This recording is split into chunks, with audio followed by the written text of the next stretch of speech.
নিখুঁত করে তিনি আমাদেরকে বানালেন, কত সুন্দর করে তিনি বানালেন।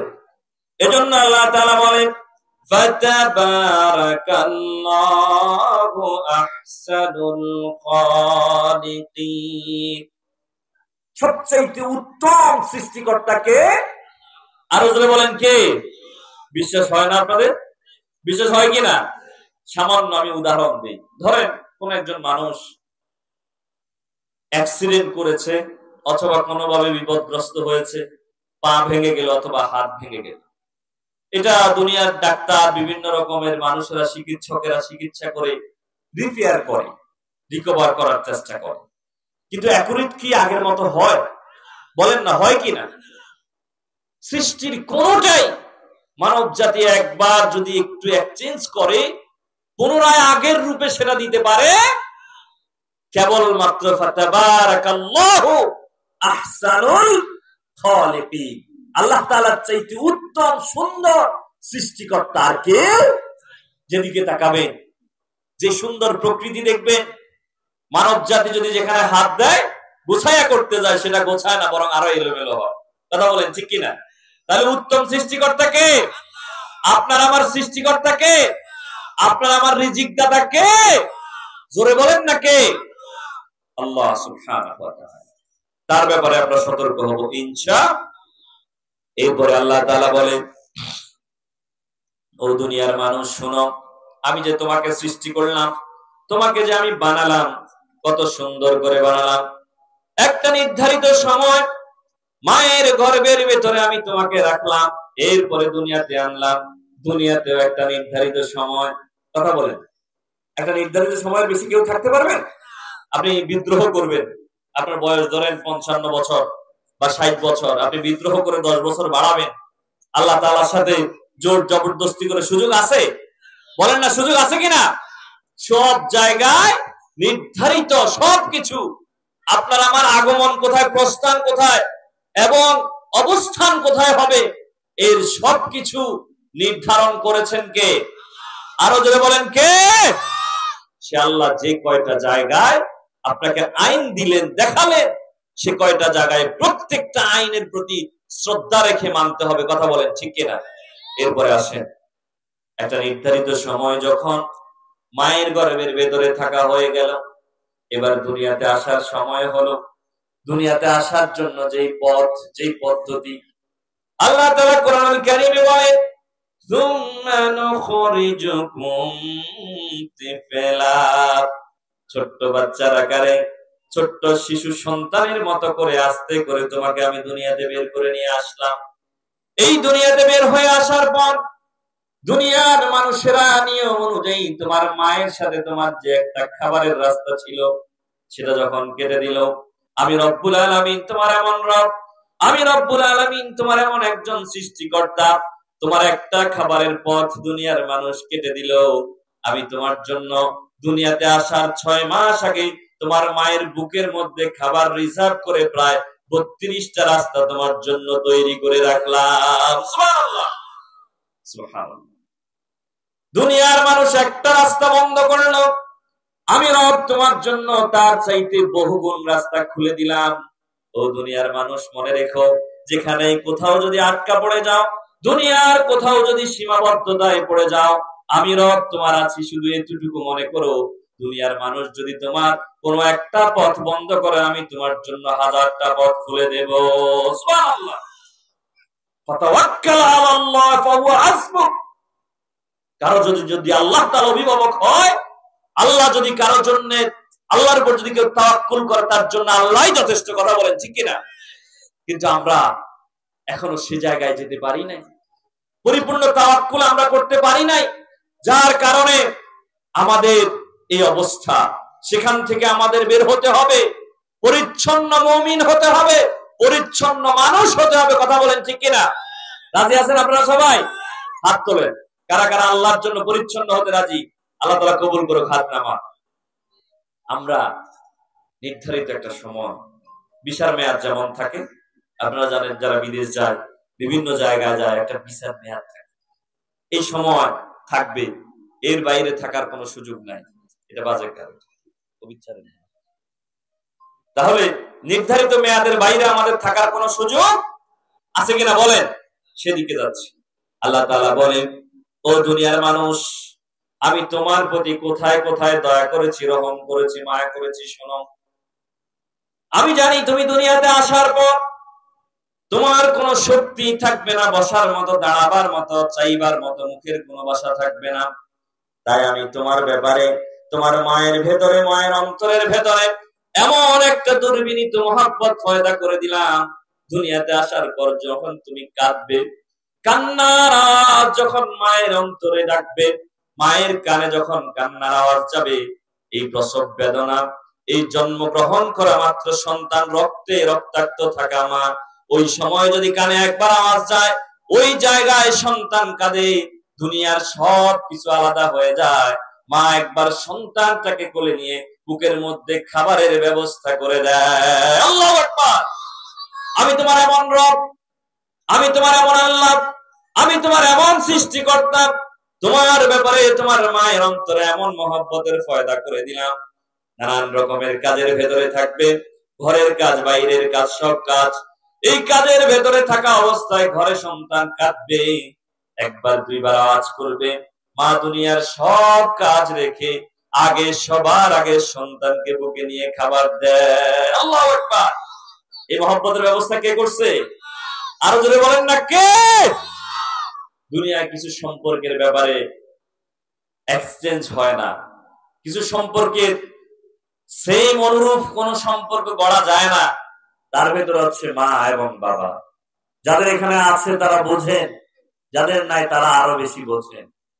এই দুইটা সম্পর্কের পরিপূরক কিচ্ছু নাই, সম্পূরকও কিচ্ছু নাই, আলাদা, একদম আলাদা। এই দুইটা সম্পর্কের ব্যাপারে রবও খুব সতর্ক করেছেন। আমি সেদিকে যাচ্ছি, আপনাদের কষ্ট হয় না তো? স্যার আমি তাহলে আল্লাহ তাআলা এরপরে বলছেন, ও মানুষ শোনো, আমি তোমাকে বানালাম, দুনিয়াতে আসলে সব ঠিক আছে, খুব আমার পদ্ধতিতেই তুমি আসছো। যতক্ষণ তোমার ক্যাপাসিটি নাই ততক্ষণ তুমি আমার নিয়মে চলো। যখন তোমার আমি একটু সুযোগ দেই তখন আর আমার নিয়ম তোমার উপর চলে। আজকে আমরা এটাই তো দেখি, কথা বলেন ঠিক কিনা? আমরা আজকে এটাই দেখি। এরপরে আমার আল্লাহ বলেন, ফালইয়ানজুরিল ইনসানু মিম্মা খুলিক। ও দুনিয়ার মানুষ, একটু তাকায়া দেখো আমি মানুষ কিভাবে বানালাম। আপনি একটু আপনার দিকে তাকান, আপনার চেহারা, আপনার সুরত, আপনার চোখ, আপনার কান, সবকিছুর দিকে একটু তাকান। এই দুনিয়াতে লক্ষ লক্ষ কোটি কোটি মানুষ, কিন্তু মানুষে মানুষে পার্থক্য আছে কিনা বলেন? আছে কিনা বলেন? চেহারার যদিও মিলে যায় কোনো কারণে, চীনের মানুষগুলা সমগোত্রীয়, সম চেহারার মানুষগুলা যদি একের সাথে অপরের মিলে যায় কোনো সমস্যা নাই, চেহারা হুবহু, অনেক মানুষ কাছাকাছি আপনার থাকতে পারে, কিন্তু চোখের ভেতরের লেন্সের পার্থক্য, আঙ্গুলের চাপের পার্থক্য, শরীরের বিভিন্ন অঙ্গ প্রত্যঙ্গের পার্থক্য আছে কিনা বলেন? আছে কিনা বলেন? এজন্য আল্লাহ তাআলা বলেন, আমি মানুষ সৃষ্টি করলাম এবং তার যাবতীয় সকল চাহিদা পূরণ করলাম। একটু শুনো কিভাবে আমি বানালাম। আলাম নাজআল লাহু আইনাইন ওয়া লিসানাও ওয়া শাফাতাইন। ও দুনিয়ার মানুষ, আমি তোমাদেরকে চোখ দিলাম। এই চোখ দিছে কে? চাইলে আল্লাহ তাআলা গর্ভের ভেতরে অন্ধ করেও তো আমাদেরকে পাঠাইতে পারতেন কিনা? আল্লাহ চাইলে সব সম্ভব। কত মানুষ কিভাবে আসে না, চোখ একটা আছে একটা নাই, হাত আছে, কান আছে ঠিকই কিন্তু শুনে না, মুখ আছে ঠিকই কিন্তু বলতে পারে না, এরকম লোক নাই? কিন্তু আমরা যে এভাবে আছি, দয়া কার? জোরে বলেন না কার? সেই রব বলে, আলাম নাজআল লাহু আইনাইন ওয়া লিসানাও ওয়া শাফাতাইন। এই তাম পৃথিবীর মানুষেরা শুধুমাত্র তাকে, তার দিকে তাকায়া শুধু আমাকে চিনতে পারবে, বেশি দূর যাওয়া লাগবে না। আপনার যে দুটা চোখ, কি সুন্দর করে এমন একটা পয়েন্টে তিনি স্থাপন করলেন, যে কোনো দিকে হঠাৎ করে মুভ করা যায়, ডান দিক বাম দিক সামনে পেছন, যেই কোনো দিক যে কোনো সময় উল্টান করা যায়। রব্বুল আলামিন এমন একটা জায়গায় দিলেন, আবার চোখের উপরে জানালার ব্যবস্থা করলেন। কে করলেন? জানালা বুঝেননি? হঠাৎ করে ভূমি, জমির মধ্যে হঠাৎ করে তুফান শুরু হয়ে গেছে, ধুলাবালি সবকিছু এসে আপনার চোখে ঢুকবে এমন একটা সেন্সর তিনি দিলেন মাথার ভেতরে। জ্ঞান বুদ্ধির মধ্যে তিনি এমন একটা সেন্সর দিলেন, এই সময় ধুলাবালি চোখে পড়বে, চোখটা বন্ধ কর, দরজাটা বন্ধ কর, জানালাটা বন্ধ কর। এই রব হচ্ছে তিনি। জোরে বলেন তিনি কে? আরো জোরে বলেন কে? আল্লাহ সুবহানাহু। চোখ বন্ধ করার ক্ষমতা। আহারে, এই তো আমি সামনে যাচ্ছি আস্তে আস্তে, এই চোখ বন্ধ করার ক্ষমতা দেয় কে? আবার খোলার ক্ষমতা দেয় কে? রাত্রেবেলা যখন ঘুমাতে যান, আল্লাহুম্মা বিসমিকা আমুতু দোয়া পড়েন নাকি? অনেকে তো পড়েন না। আপনারা মনে মনে ভাবেন যে ধুর, এত হিসেব নিকেশ করে কি? কিন্তু জমি জমার হিসেব নিকেশ, খানার হিসেব নিকেশ বেকিন আপনারা করেন, ওরে কথা কয় না। কিন্তু আল্লাহর হিসেব নিকেশের বেলায় আসলে এত নিয়ম কে মানে? ওরে কথা কয় না। না আমি ভুল বলতেছি? দেখবেন যখন নিজের লাভ লসের বিষয়ে তখন হিসেব নিকেশ খুব, তারে আর আপনি হিসেব নিকেশ শিখান লাগতো না। কিন্তু যখন আল্লাহর বিধানের সাথে কোনো হিসাব নিকাশ আইয়ে, তখন এই লোক আর কিছু বুঝে পারেও না। ইন্না লিল্লাহি, এভাবে চলা যাবে? বলেন না, চলা যাবে কিনা? এখন হয়তো কিছুক্ষণ পর আপনারা মনে মনে ভাববেন, এতক্ষণ তো ভালো আছিলেন, হুজুর ওয়াজ মসজিদ ভালো আসলে, এখন তো দমকা শুরু করছে। না, আমার ধমকের বিষয় না। আইন যিনি প্রণয়ন করেছেন তার পক্ষ থেকে আমি কথা বলছি, কেবল ওয়ান কাইন্ড অফ মানে রাহাবার। আমি ডেলিভারি ম্যান। ডেলিভারি ম্যান বুঝেন, পৌঁছিয়ে দিচ্ছি। আমার কাজ হচ্ছে পৌঁছানো। কিন্তু আপনি সেটা গ্রহণ করবেন না না করবেন সেটা একান্তই আপনার ব্যাপার। তবে আমার জায়গা থেকে, কারণ কিয়ামতের ময়দানে যখন আপনি উপস্থিত হবেন, আল্লাহ তাআলার পক্ষ থেকে ফেরেশতারা বলবে, আল্লাহ মিয়াতিকুম নাযীর, তোমার কাছে কি কোনো সাবধানকারী যায় না? তোমার কাছে আমার এই বিষয়গুলো কেউ বলে নাই? তখন যাতে অন্তত বলতে পারেন, হ্যাঁ আমাদেরকে মাহফিলে বলছে, মসজিদে বলছে। অন্তত সেই জায়গা থেকে, আমার দায়িত্ব থেকে আমি কথাগুলো বলছি। আল্লাহ তাআলা আমাদেরকে বোঝার তৌফিক দান করুন বলে আমিন।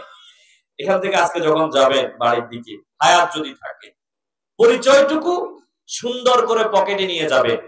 পরিণতি কি হবে এটা আপনার আমলের উপর নির্ভর করবে। কথা বলেন ঠিক কিনা? কথা বলেন ঠিক কিনা? আপনি এখনো পারেন আপনার পরিণতি জান্নাতে নিবেন না জাহান্নামে নিবেন, একান্তই আল্লাহর ক্ষমা এবং আপনার ইচ্ছার উপর নির্ভর করে। কথা বলেন ঠিক কিনা? আল্লাহ তাআলা আমাদেরকে বোঝার তৌফিক দান করুন। তাহলে এই চোখ কে দিলেন? আরো জোরে বলেন কে? না দিলে কিছু করার ছিল? হরতাল করতে পারতেন, মিছিল করতে পারতেন, অবরোধ দিতে পারতেন, যে আমার চোখ দেন নাই কেন, আমি মানি না, করতে পারতেন? কোনো ক্ষমতা নাই আপনার। আপনার ক্ষমতা এর দূর, দুনিয়াতে কতক্ষণ চিল্লাইতে পারবেন হুদাই, এর বাইরে আপনার কোনো ক্ষমতা নাই। আখিরাত, পরকাল এবং আশা, দুনিয়াতে আগমন, কোনোটার ভেতরে আপনার কোনো হস্তক্ষেপ ছিল না। শুধু দয়া ছিল কার? আরো জোরে বলেন কার? তিনি বলেন, এরপরে আমি তোমাদেরকে জিহ্বা, এই যে একটা গোস্তের টুকরা, আমি দুই একটা উদাহরণ দিয়ে এরপরে সামনে চলে যাব। গোস্তের টুকরা একটা জিহ্বা আপনারা চিনেন তো? আছে কিনা? একই জিনিস, লবণ দিলে কড়া লাগে না, জাল দিলে, মরিচ দিলে জাল লাগে, কি রে বাবু, একই জিনিস না এটা? এত রকমের স্বাদ গ্রহণ করার ক্ষমতা দিয়েছে কে? আরো জোরে বলেন কে? আল্লাহু আকবার। রবকে চিনতে বেশি দূর যাওয়া লাগে না, আল্লাহকে চেনার জন্য খুব বেশি দূর যাওয়া লাগে।